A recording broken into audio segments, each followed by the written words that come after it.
Hey, welcome to Combat Vet Vision. This is a show that is here to educate the public. It's also here for our veterans to tell their stories, our sponsors, supporters, and volunteers to come on and tell their story, why they're sponsoring our veterans and what they're doing to help our veterans out. I got Chef JB Brown on deck, world-renowned chef. He's my co-host. He does a lot of really interesting things. He's got a lot to say, and this is really just about us today. We're going to talk about a lot of really cool things. Chef, thanks a lot. It's good to see you. You haven't been here for a long time. It's good to be seen, Aaron, and a Merry Christmas to you, my friend.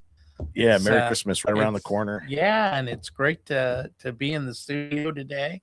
It has been about 3 or 4 weeks. It's, life catches up to us and we get real busy, and a lot of things going on in the veterans world.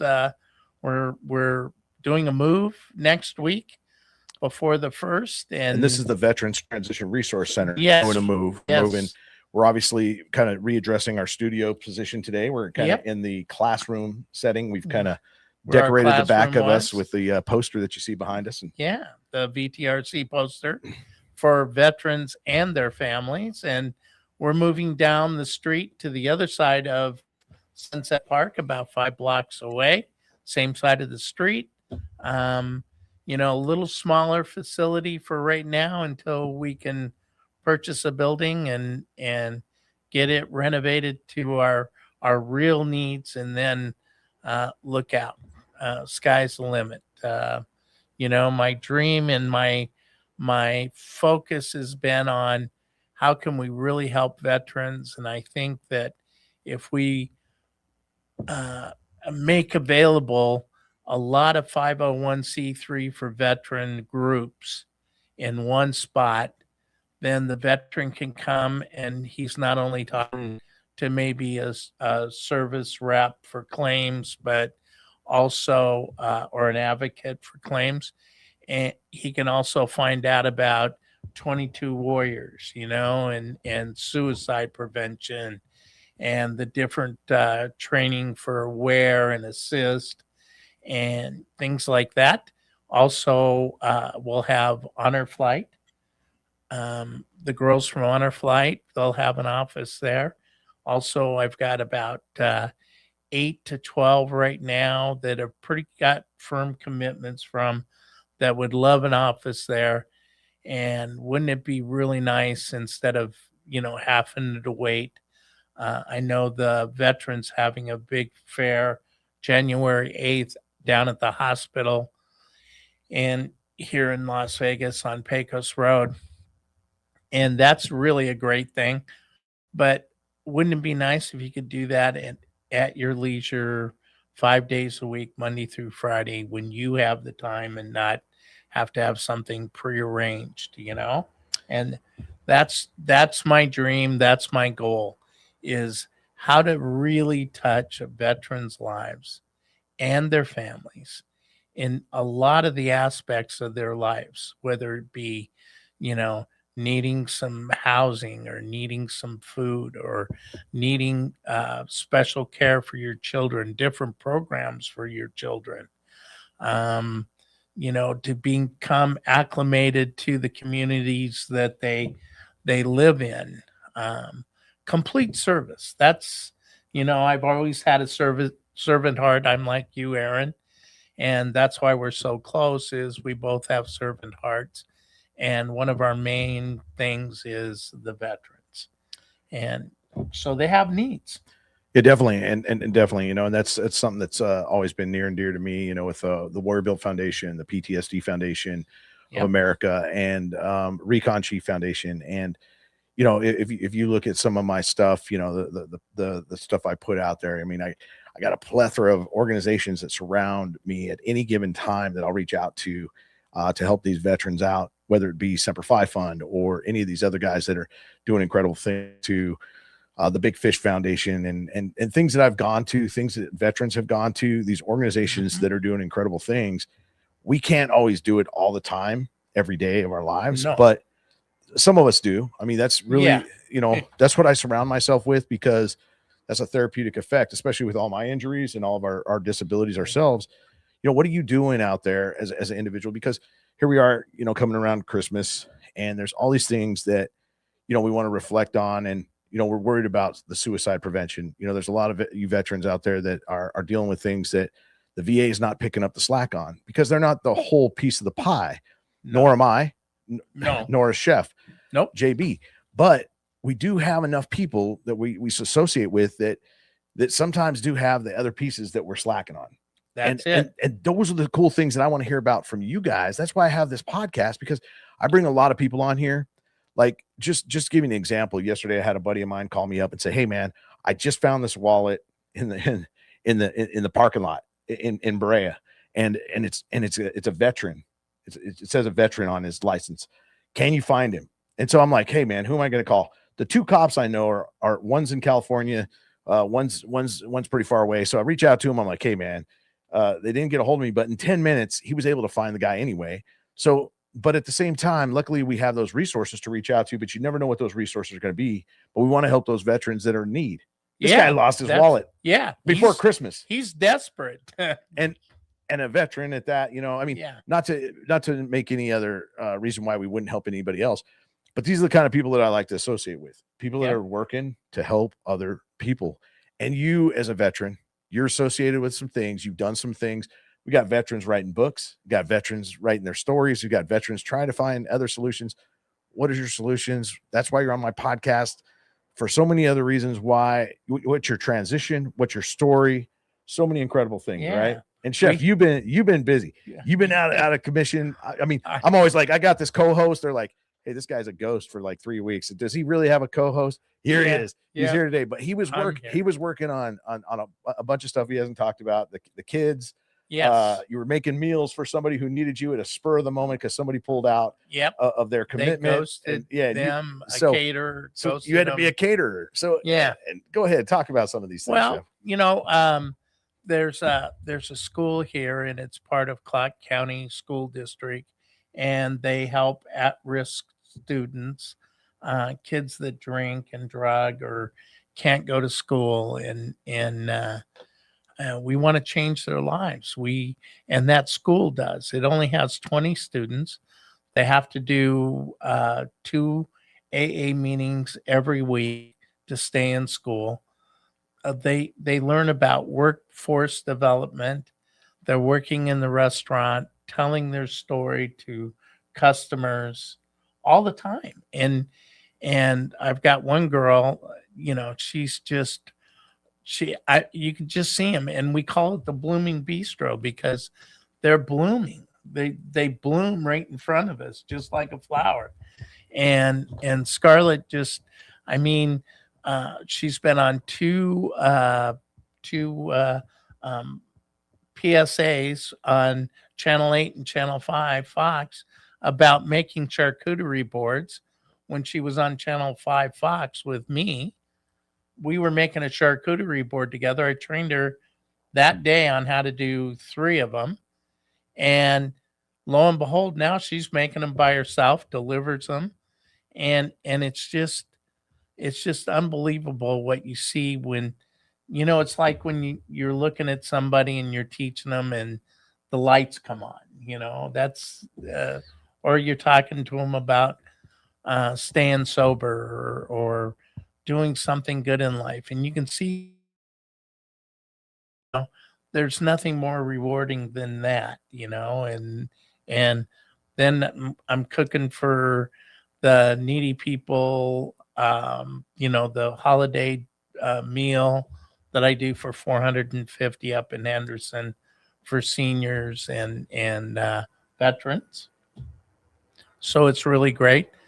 Every week we talk, or all the time I talk with Aaron, and I say, I'm getting really busy, or I'm not feeling well. As age overcomes us, I'm a veteran. I'm 100%. And I have issues with if I get a cold. I don't just get a little sinus or a little cold. I usually sometimes turns into pneumonia if I don't take care of myself. So it's important, we're getting older now, and that's important to me, is to take care of my health, because I can't help anybody. I can't help a veteran if I'm sick. I can't help a veteran, you know, if I'm not alive. So the deal is got to take care of ourselves too, and that's important for all veterans, you know. And Yeah, this is a great time of year for for taking care of yourself and yes, taking care depression and starts setting in to a lot of PTSD, you know, start setting in, and you start living, you know, that's one place you don't want to go alone is in my mind. It's like a bad neighborhood, you know. I I don't need to sit there. I need to get out, meet people, be of service, you know. And I learned by doing that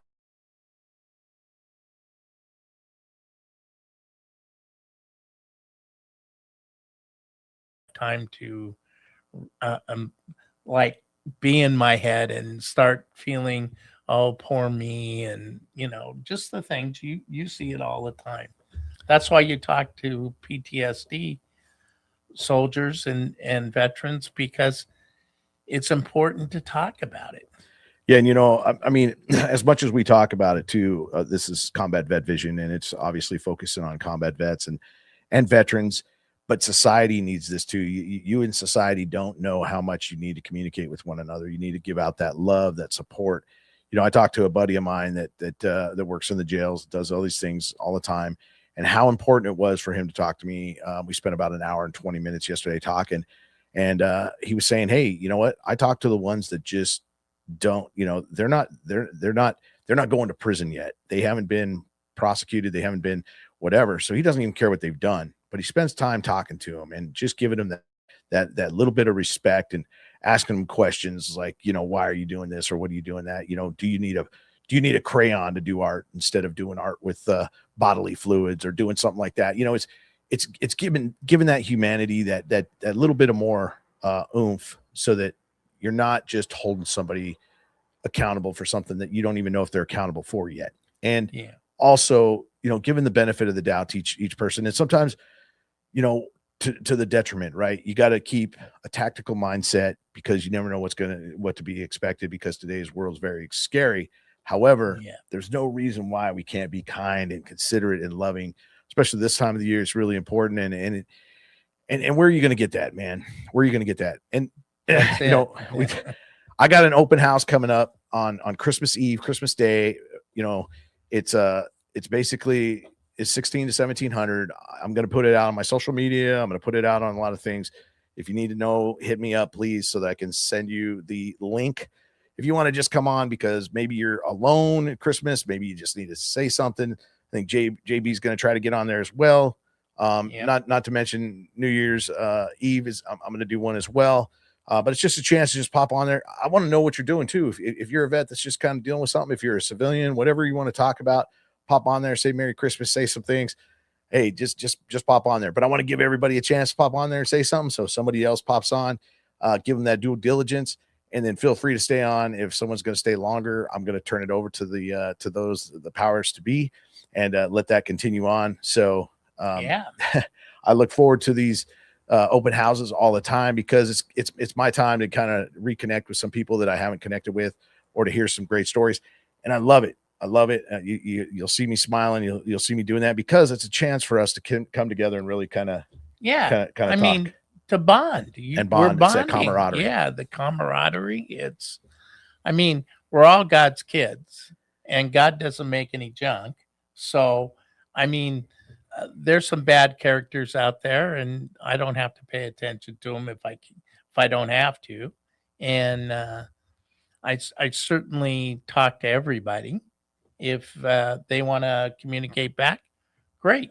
I mean, the only way you're going to get any help or resolve any issues that you have is to talk about it.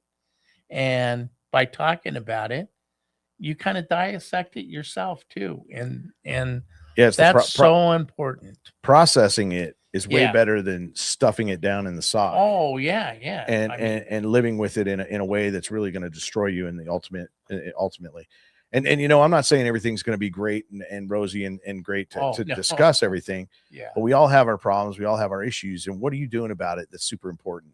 everybody's might be caught up on like, hey, I don't have PTSD. I have whatever it's called, whatever you want to call it. You could call it whatever you want.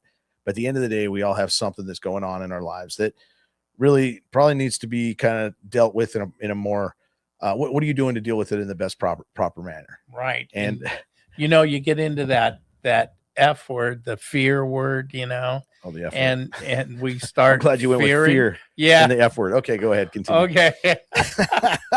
I know we're used to using the that word. word. Yeah. I'm the F word, okay, Yeah. fear word. Okay. But the fear word, false evidence appearing real. And you get into that fear level. And I was talking to a really good friend this morning.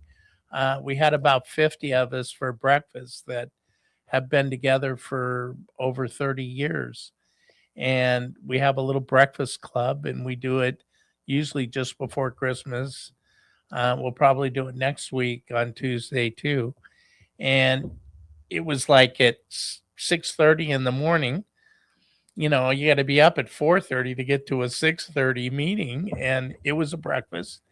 But one of the group is she's facing some real fear, and it's money issues. It's her career and money, and they changed a person of authority above her, and that person's really giving her a hard time, and she really likes her job, but she doesn't like him, and sometimes she just, by talking about it, then you realize, maybe you're not the only one, and if you can stick it out, maybe he'll go. And if he doesn't go, then you can always go someplace else. Nothing's ever written in stone. I tell people that all the time. Nothing. Anytime you think you need to make a change, by God, maybe make that change and see if it doesn't work for you. And that's really good in life. And it's a work in progress. And I'll give you an example. This morning I'm driving here, and I look back at where I was when I first came back from combat and dealing with all these things. And, I'm driving my truck, and it's a, F-150 Sport. It's a, twin turbo. It's pretty motivating. I really like it because it'll get up and go, but I'm not a guy that's going to speed and go crazy all the time. But I do have a little bit of tactical awareness about me when I'm driving. And, part of it is the adrenaline rush that I get, but I do it within the parameters of the law, the speed limit, the this, that. Well, there's a Ford Mustang that pulls up to me, GT, and it's got that rolling rumble, and it's, we're at the red light, and it's just kind of sounding good. And he just wanted to open it up a little bit. Well, I did too, within the 45-mile-an-hour speed limit, and it felt good, but I knew my limits, right? And I'm like, you can do it, but don't. And you can do it but don't. And stay within those limits. Don't squeal the tires. Just stay within that 45 limit. Yeah. So I was driving here, but I really kind of appreciated the adrenaline rush under control. But it's the mechanism of going to warrior groups all the time. It's the mechanism of being engaged with my combat veteran buddies. And it's the therapeutic effect of feeling that rush, the same kind of rush that I got in combat, the same kind of rush that I felt when we went outside the wire and we had to get some for time to time, because sometimes we need to feel that a little bit. And it's scary for the family members around us. I'm glad nobody was with me, my wife or kids or anybody, because it's not right for them. Because my wife's like, should I drive like you or should I drive like your mom? And I'm like, please drive like my mom, because driving like me, I'm a little tactical driver. I'm kind of a lane predator, I kind of like fill in the blanks, but I want to make sure that things are clear, and so I can see the road in front of me, not cars in front of me. And so I maybe take it to the extreme a little fine line, but there's a fine line between one way or the other. Yeah. So I'm just giving you that example because you got to be within parameters. Yeah. But if you don't have the control mechanisms, you don't have the battle buddies to talk about it to, who are you going to share that with? And that's right. And I'm talking to my buddies about things that you just can't have conversations with in public, but that's okay. Don't have those, but they're not real. They're not as real as they are going to be if you don't have those conversations. Well, suicide prevention. Talking about how you're feeling, counting the costs, and keeping it on safe. I'm throwing a buddy of mine out there real quick, and then I'm going to give it back over to Chef. Okay. Master Sergeant Patil, he basically stated to me, he's like, hey man, you can always keep it on safe. And I really like that statement. And it's very true. We keep it unsafe until there's no other option. And that's really the way to keep it. And I love that saying because it keeps me thinking about keeping it unsafe all the time. Those are the aha moments that I get from talking to my battle buddies. If I didn't have battle buddies, if I didn't have warrior groups, that wouldn't be a factor. Thanks to the PTSD Foundation of America for having the warrior groups that we do. And I have 3 of them a week. If you need one, hit me up. We'll talk about it. Chef, go ahead, brother. Yeah. I know I was long-winded on that. Sorry. Yeah. It's counting costs. I mean, I like to speed. I mean, all the time I got to control because, you know, every 3 years I get a new vehicle and it's just what I prefer. And they're all twin turbo, fuel injected, you know, it's, they go fast. They go 160 miles an hour. I don't want to go that fast, but 55 or 60 and a 40. Yeah, I'll do that sometimes.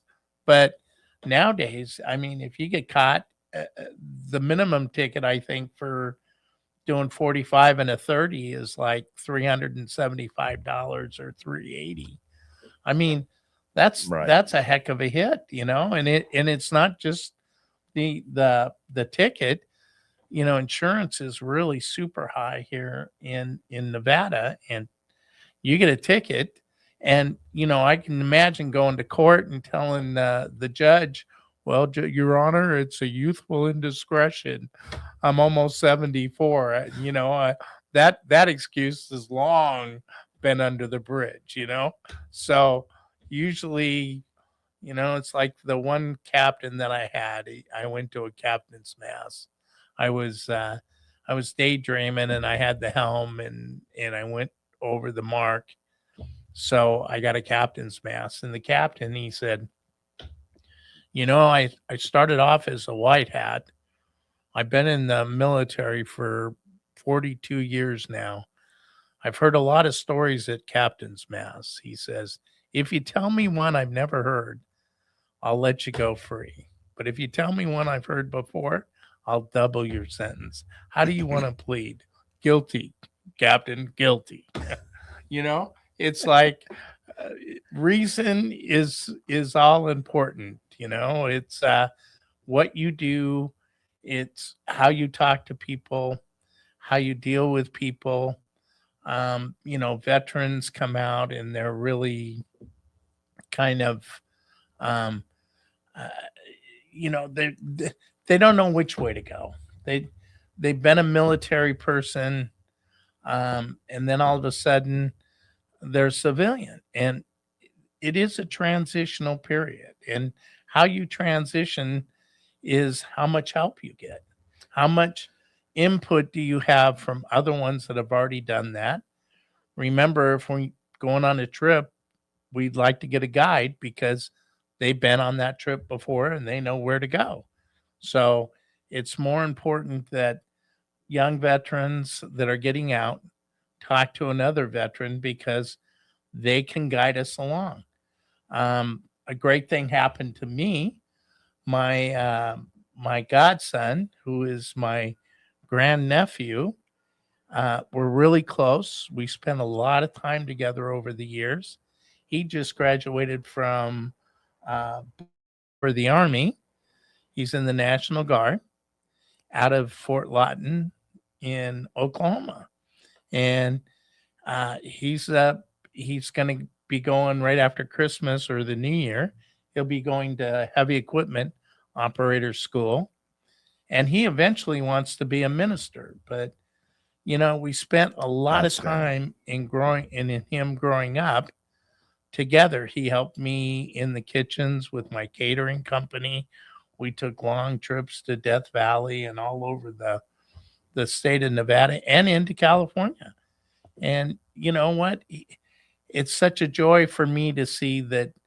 And in fact, in all my family circles, because we've had mostly girls, he's the first male that's gone into the military, I think, that I personally know that's associated with my family in over 50 years. That's a long time. Wow. And he did it right the right nick of time too, because they just got that $1,776,000, Or you know, 70, $76 from yeah, from President President Trump. Trump. So, Yeah. you that made it, if you don't graduate within that 30-day mark, you didn't do it. So those that just signed up right now didn't make that, I don't believe. So I was talking to Yeah. Mike DeLeon from Recon Chief yesterday about it. His daughter just graduated as well, so she got that money. Okay. So Yeah. they're going to spend it on Christmas. So for you guys, Merry Christmas to all the active duty. What an amazing thing that benefit is. Yeah. And It's so amazing. I was so blessed with God. When I got out, I took an OJT. You know my story, but I took on the job training for GI Bill for Vietnam veterans, first one through for chef's training in 1974. And I belonged to the Chefs Association. So I get a call back it was October, and a gentleman was being transferred here to Nellis Air Force Base. And so he wanted to know how to get in the ACF. He's been food, and he's going to spend 20 to 30 years in the Air Force, depending. But he wanted to know how to get in the ACF, American Culinary Federation, how he could acquire some chef's training.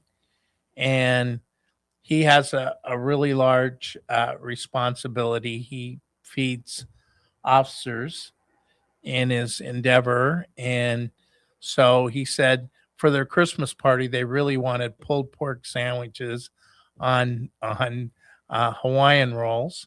So I cooked him up 2 pork butts and gave him the barbecue sauce for about half the cost of what it cost me, because I like to donate back.